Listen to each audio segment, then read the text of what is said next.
Hello, good people. This is Sam here at She Does the Most, and today we are decorating our weekly spread for the week of February 27th. I am using this birthday sticker pack from the Dollar Tree as well as the washi tape. So let's get into it.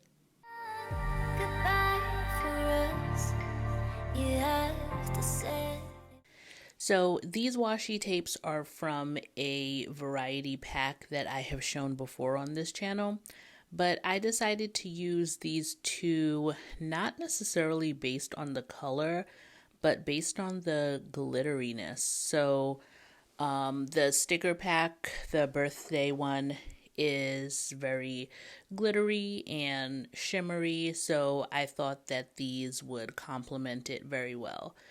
There is some blue in the stickers, and the black one, black pretty much goes with everything. So I thought it would be cute as a foundation. So I'm just creating these boxes as I have done many times before on this channel. I find that unless I really want to break open my silhouette and deal with sticker paper, I actually quite like making boxes out of my washi tape. It's definitely one of my favorite methods right now to decorate my planner. And so I am going to go through and just alternate the blue and the black on each one of the pages.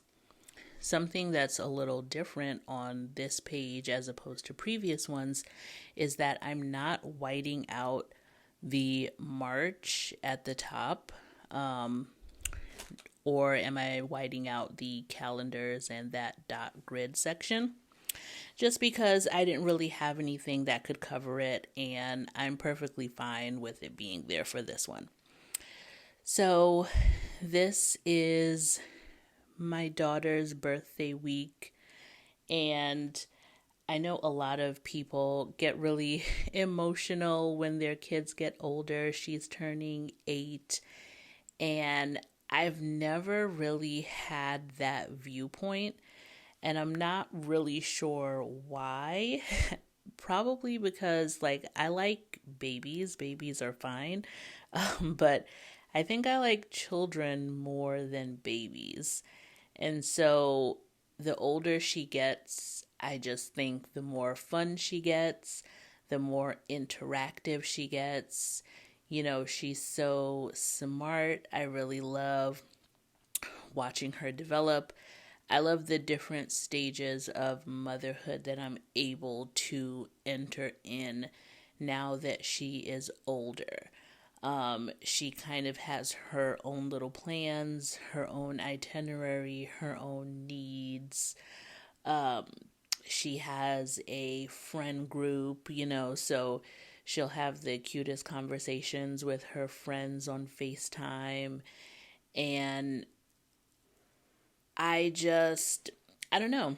I really like her each year even more, the older that she gets. So I am looking forward to all of the things. I'm looking forward to her getting older. And she and I recently got really excited when we realized that her school has a 5th grade dance.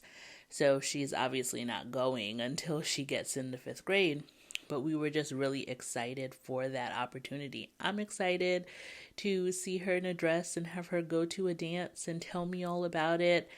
I'm actually looking forward to having a teenager. I can use this video as proof to look back on when I am regretting that perhaps, but I just think that it is really cool and interesting, and it's really fun, and I like the older she gets, the more activities she gets into and the more things she's able to do. It definitely does help having a little baby, and so you kind of get to experience those little baby things. So I don't really mourn the diapers or the breastfeeding or the first crawl or first walk with her, just because I do get to look forward to experiencing that again. Having a large age gap between my kids was definitely not the plan. I wanted the typical 18 to 24 month, age gap in between children, but that just was not in my cards. It wasn't the hand that I was dealt. And now, I kind of like having the big age gap. She's so helpful with Delilah and, you know, all babies, but especially her little baby sister just really loves having her pick her up and being so interactive, and so crazy and bouncing around. But also, she helped change her diaper. And so, that's something that would not be able to happen when they're so close in age. So, I feel like it's a kind of a benefit that there are 7 years apart. So, something that I had to do before starting this plan with me before the pen was to do a big brain dump. I feel like I had a lot of ideas in my head, and in order to focus, I just needed to get them out, get them on a piece of paper, kind of organize them in category, but not necessarily organize them chronologically. But I did need to section them off. And so it was just, let's get every idea out on paper, see it, see what's feasible, see what is not, kind of set up a good time frame, and just anything that was on my mind. Of course, I wanted it to be things pertaining to the next month or 2 or 3, but even if it was something for the holiday season, it went in that brain dump because it was on my mind in the moment. And I don't know if you guys are that interested in seeing my brain dumps or even seeing my quarterly goals. At the beginning of the year, I wrote down roughly some quarterly goals, mostly for the first quarter, but still some for the second and third. I don't have anything in the fourth yet. And as I look at it, I don't even think I made much of a dent. I think I have maybe 10 to 15 things written down for the first quarter, and I did possibly like 3.5, which is okay. I was looking at this. One is scheduled kitchen reno. I don't know how I thought I was going to do that in the first quarter, but it was on there anyway, and it will probably move to the fourth the way things are looking right now. But March is going to be, ending the first quarter of this year. So I'll be able to do a flip through of the monthly and weekly spreads.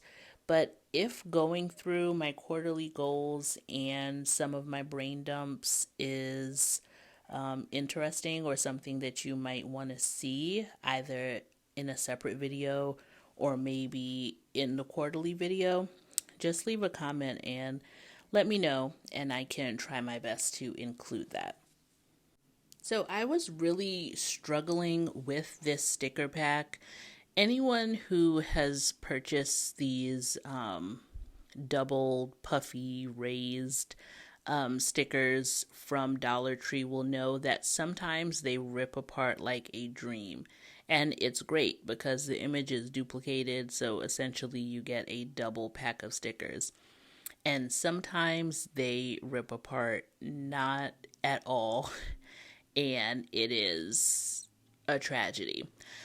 For this sticker pack, it was pretty 50-50. Some removed okay, and some did not. If it ruined the image underneath, I kind of just rolled with the top one, you know? And if I was just able to get one set, then it's fine. With this one, some of the images on the top were duplicated, but not completely. Like with that cake, the tray, what is that called? The pedestal, the cake plate that it's on was only on the bottom and not the top. And I like the look of it. So what I had to do was just glue the top to the bottom, but still take out that foam sticker in the middle because I did want it to lay flat. I think when I'm trying to decorate the next week, it would be terrible if it was just bumpy and raised. It would be really hard to lay those stickers down. So that's just what I'm doing here. Some stickers I'm sticking on top of one another, and some I am just using the, what is this called? The tape roller, the Scotch tape roller that I purchased from Amazon, and I am using that just to stick my stickers down. So I am just trying to find the best location for each sticker and kind of spread the colors around. I didn't want the words, the black words too close to each other, and I didn't want the two sets of balloons too close to each other either. So it's just going around this bed trying to find the perfect location.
That's it for the completed spread, guys. Thank you, and see you in the next one.